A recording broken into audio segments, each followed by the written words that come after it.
ए ज्यादा आकड़ मत, क्या पैसा देगा बोला ना, देगा. अपने को पैसा आने वाला है, ₹1,00,000 आने वाला है, समझा क्या? आईला येणार म्हटलं ना.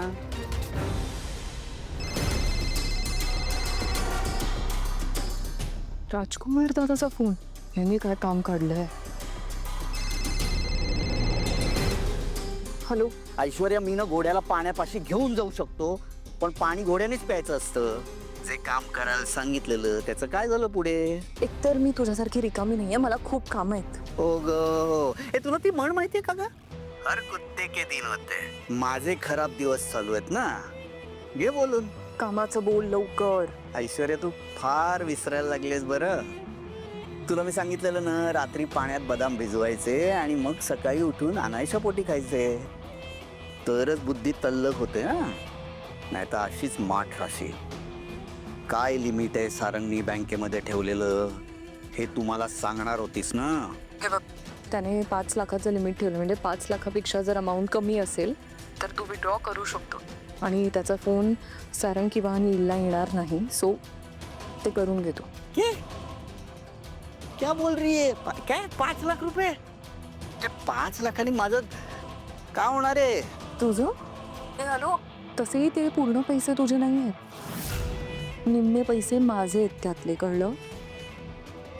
ये ना मेरी शेरनी, तेच वाटलं.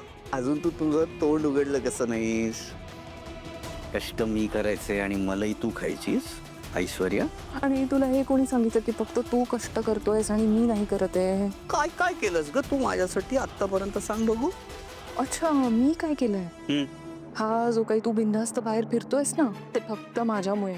तुझी आई आहे ना, तिलोत्तमा मेंदळे, तुला जेलमध्ये टाकायला निघालेली लाईफ टाईमसाठी, कळलं? मी थांबवलंय त्यांना, त्यामुळे जास्त बोलायचं नाही. अरे देवा, ही पोरगी किती करते हो माझ्यासाठी. रडतोय बरं का मी. 4,99,999चा चेक डिपॉझिट कर, कळलं का? ए हॅलो, ऑर्डर नाही सोडायची हं? आणि उगीच जास्त हाव ठेवू नकोस. 4 लाख रुपये काढायचे आणि निम्मे निम्मे वाटून घ्यायचे.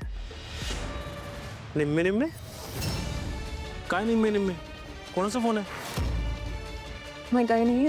अच्छा हॅलो, ऐक, मी करते फोन नंतर. काही नाही, ॲक्च्युली मम्मीचा फोन होता. मम्मी आणि मावशीमध्ये काहीतरी इन्व्हेस्टमेंटवरून भांडण झालंय.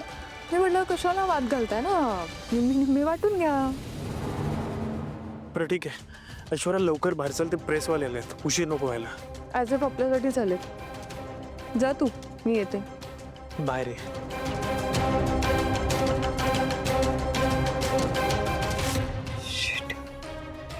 ह्या राजकुमारचं काहीतरी करावं लागेल. शिट. हा, आता तुम्हाला प्रश्न पडला असेल, मी कोण? आम्हाला का प्रश्न पडेल तुम्ही कोण याचा? प्रश्न पडला नाही, पडला पाहिजे. चांगले प्रश्न पडले तर चांगले पत्रकार होणार. ठीक आहे, मी माझी ओळख करून देतो. मी बबलू. पुढे विचारा. काय विचारा? तू इथे काय करतोयस? हा, तर मी फॅमिली फ्रेंड आहे, मेंदळे परिवाराचा फॅमिली फ्रेंड. लहानपणापासून सारंग दादाने सोम बरोबर मी खेळायचो. नेक्स्ट. काय नेक्स्ट? आणि तुम्ही तुमची ओळख का करून देताय? बरोबर आहे, मोठी माणसं कधीच ओळख करून देत नाही आणि मला ह्यातली गोष्ट कधीच कमी वाटत नाही, म्हणून मी माझी ओळख करून देतो. माझी आई बोलली होती की स्वतःची ओळख स्वतः करून द्यायची. आता बघा ना, मी माझी ओळख करून दिली. नेक्स्ट. अजून किती वेळ यांना तयार व्हायला? मी आता गेलो होतो ना, तेव्हा तिलोत्तमा मॅम, चंद्रकांत सर आणि अमृता वहिनी हे तिघही आहेत ना, आवडत होती. अरे गेले कुठे हे सगळे? पत्रकार आपली वाट बघतायत. बबलू त्यांना रिसीव्ह करायला गेलाय. सारंग, सोहम, नील, ऐश्वर्या आहेत कुठे सगळे? उशीर होतोय आपल्याला. आई मी सगळ्यांना आत्ताच सांगून आले, येतच असतील. मग आपण तोपर्यंत इथली व्यवस्था बघूया का? हा बबलू ना बहुतेक त्या रिपोर्टर्स बरोबर रमलेला दिसतोय. इथलं कोण बघणार आता सगळं? अगं तिलोत्तमा, माझ्या मुलाचं कौतुक होणार आहे ना, मी बघतो सगळं, डोंट वरी. बरं अमृता, रिपोर्टर्सना चहा गेला का? हो आई, नाही मी चाललेच होते, पण बबलू हट्टाने ट्रे घेऊन गेल्या माझ्या हातून गेस्ट रूम मध्ये. मला काय वाटतं, सारंग आणि सावली हेच सेंटर ऑफ अट्रॅक्शन असायला हवे, कारण अल्टिमेटली त्यांच्या टॅलेंटमुळे, त्यांच्या हार्डवर्कमुळेच आपल्याला हे अवॉर्ड मिळालंय. सो ते सेंटर ऑफ अट्रॅक्शन आणि नॅचरली ते दोघेही एकत्रच बसतील ना मग. एक मिनिट, हे जे काही घडलंय ना ते माझ्या सारंगच्या टॅलेंटमुळे आणि त्याच्या मेहनतीमुळे. हा म्हणजे ती पोरगी त्या कॅम्पेन मधली एक स्पर्धा वगैरे जिंकली असेल, पण कॅम्पेनची मूळ आयडिया माझ्या सारंगची आहे. तेव्हा सेंटर ऑफ अट्रॅक्शन माझा सारंगच असायला हवा. ओके. अगं बरोबर आहे, पण सावली बायको आहे त्याची, सो नॅचरली ती त्याच्या बरोबरच बसणार ना. आता दर प्रेस कॉन्फरन्सला तू आणि मी नाही का एकत्र असतो. अहो पण तुम्ही ऐकून. हे बघ तिलोत्तमा, आता ह्याच्यात काय वाद घालायचा आहे? आई बाबा मी एक बोलू का? नाही म्हणजे तुम्ही कितीही ठरवलं ना तरी तुमची मुलं येऊन सगळं चेंज करणार आहे. त्यामुळे तुम्ही कशाला उगाच वाद घालताय? घ्या चहा प्या. या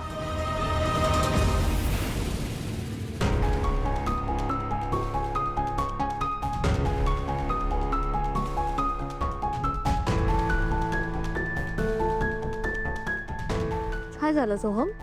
काय नाही, तू रीडिंग करतेस तर म्हटलं मी पण आराम करतो. मग काय करू अजून? खाली कॉन्फरन्स आहे ना, जायला हवं ना. माझी नाही इच्छा आणि मला तर वाटतं तूही जाऊ नयेस. एक वेळ मी नाही गेलो तर चालेल, पण तू जायला हवंस. तू सेलिब्रिटी आहेस, तुझं फॅन फॉलोइंग आहे, तुझं गाणं टॉप 10 मध्ये आहे. हे बघ, तू गेलीस ना तर त्यांना फायदा होणारच आहे, त्यांचाही तुला फायदा होणार आहे की नाही. पण ही कॉन्फरन्स माझ्या गाण्यासाठी नाही आहे ना. ज्या रीलमध्ये सावलीनं मला हरवलं त्याची कॉन्फरन्स आहे. तू असा का नाही विचार करत की ह्या कॉन्फरन्समुळे आपल्या कंपनीचं नाव अख्ख्या जगात फेमस होणार आहे. आपल्या दोघांचं नाव नाही गेलं ना सोहम, त्या दोघांची नावं गेली आहेत, सारंग आणि सावली. आणि तिचं कौतुक ऐकण्यात मला काहीच इंटरेस्ट नाही. ठीक आहे, नको जाऊस, पण त्याने काय होईल याचा जरा अंदाज घ्या. म्हणजे बघ, सगळ्यांना माहिती आहे की सावली वहिनीने रील केला, तसा तू पण केलास, पण तिच्या रीलला अप्रिसिएशन मिळालं, तिला बक्षीस मिळालं, त्यामुळे झळपळाट झाल्यामुळे तू कॉन्फरन्सला आली नाहीस असं सगळ्यांना दिसेल. त्या ट्रोल कोण होणार? तूच. आपण गेलोय की नाही या सगळ्यातून आधी, का परत तेच कशाला? हां,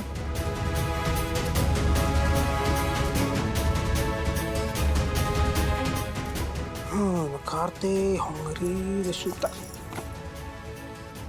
आवर आता पटकन जाऊया.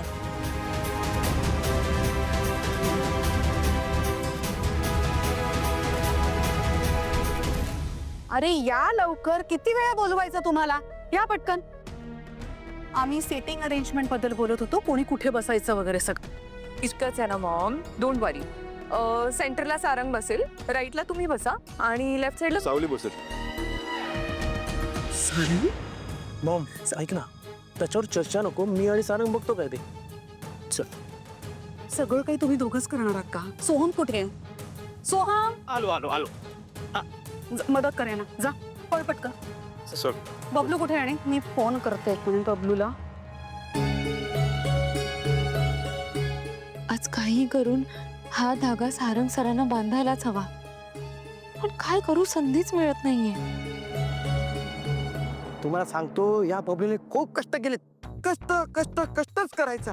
मी ठरवलं होतं की या बबलूने आपल्या स्वतःच्या आयुष्यावर पुस्तक लिहायचं, शर्या गाथा लिहायची. पण काय करणार, हा बबलू शेठ पूर्ण बिझी.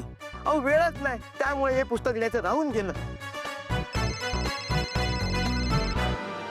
ओ माय गॉड, हाय कमांडचा फोन उचलावंच लागणार. हॅलो. हॅलो बबलू, पत्रकारांना घेऊन ये. हां, ये लवकर. ओके. आता तुम्हाला प्रश्न पडला असेल की कोणाचा फोन होता? विचारा विचारा. कोणाचा फोन होता आणि हा हायकमांड कोण? हा, आय कमांड फक्त आमच्याकडे एकच आहे, ती होतं मग मॅम. तर विचारा काय बोलले असतील. काय बोलल्या त्या? काय नाही, त्या बोलल्या पत्रकाराला पटकन घेऊन ये. अरे अहो थांबा. ओ माझी मुलाखत चालवणार. अहो मी मॅन आहे. ते मला घेऊन जावं लागेल ते. ओ पत्रकार.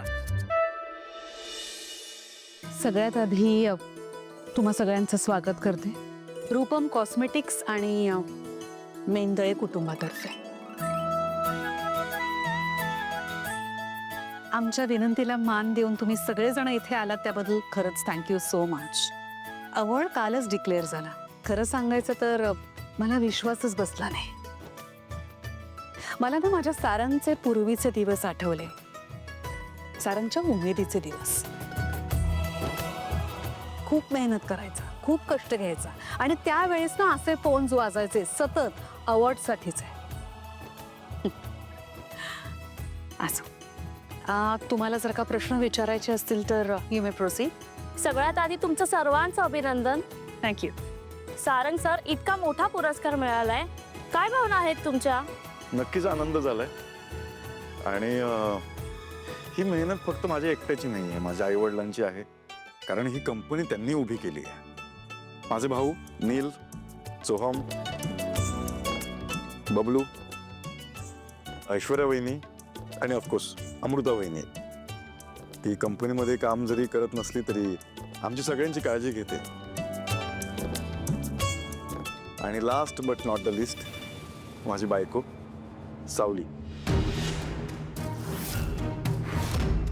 तिची मेहनत फळाला आली आहे आणि याचा सगळ्यात जास्त आनंद झालाय मला.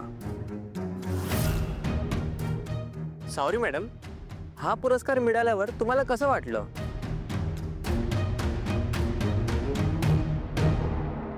कष्टाचं फळ मिळाल्यावर काय वाटणार? आणि खरं तर मी कुठलंही बक्षीस मिळवण्याच्या अपेक्षेने हे केलं नव्हतं. मला जे प्रामाणिकपणे वाटलं तेच बोलत गेले मी. आणि तसंही बाहेरचं सौंदर्य काळानुसार बदलत जातं,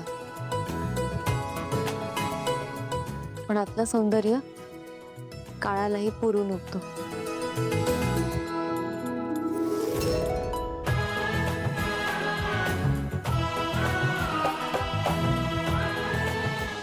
तिलोत्तमा मॅडम, तुमची एक सून प्रसिद्ध आहेच, पण काही दिवसापूर्वी त्यांनी तुम्हाला अडचणीत आणलं होतं आणि आता दुसरी सून तर जागतिक स्तरावर पोहोचले. कसं वाटतंय तुम्हाला? हा काय प्रश्न आहे? खूप आनंद वाटतोय मला.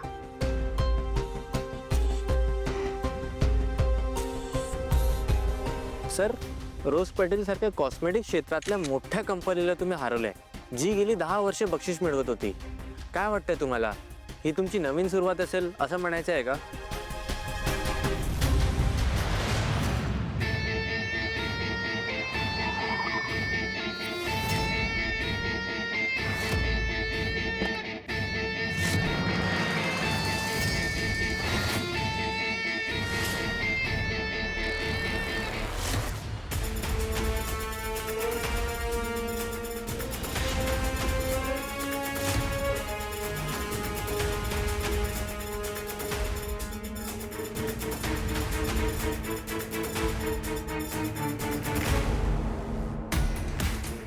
मॅडम, या वर्षीचा बिझनेस कॅम्पेनचा अवॉर्ड सारंग मेंद्रे यांना मिळाला आहे. त्यांची बायको सावली याची ब्रँड अँबॅसिडर होती.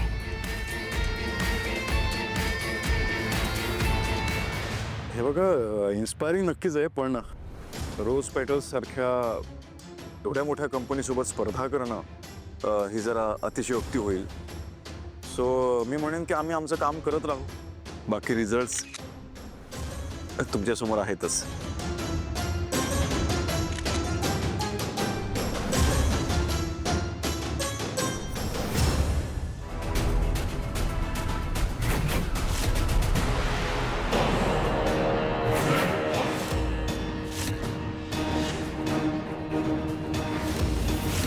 आणि आम्हाला हे जे काही यश मिळालंय त्याच्या मागे, माझ्या मागे सावलीसारखी उभी असणारी माझी बायको म्हणजे सावली, तिचा खूप मोठा हात आहे.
खर तर मी या यशाचं रहस्य एकच सांगेन.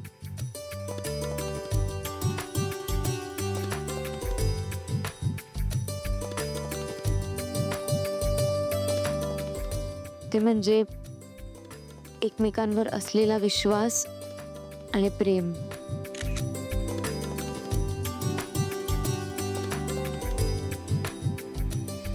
आणि हा विश्वास असाच टिकून राहावा म्हणून आम्हाला तुमच्या शुभेच्छा हव्या आहे.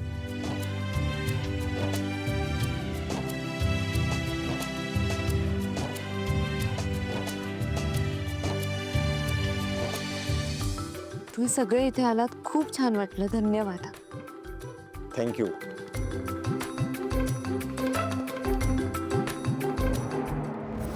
10 वर्ष मी हा अवॉर्ड जिंकते. आता ही रंग नसलेली मुलगी मला शिकवणार सौंदर्य काय असतं ते. सो अशा प्रकारे ही पत्रकार परिषद संपली असं मी घोषित करते. धन्यवाद.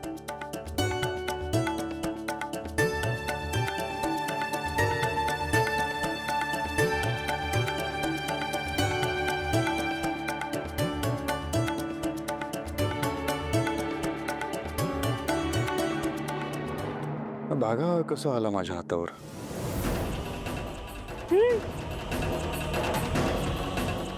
नका काढू. तू बांधलायस? कधी? तुम्ही मला काल रात्री विचारलं होतात ना मी कुठे गेले होते. ह्यासाठीच गेले होते. म्हणजे मी तुला जे संकटाबद्दल बोललो होतो ते संकट अगदी दाराशी येऊन उभं आहे.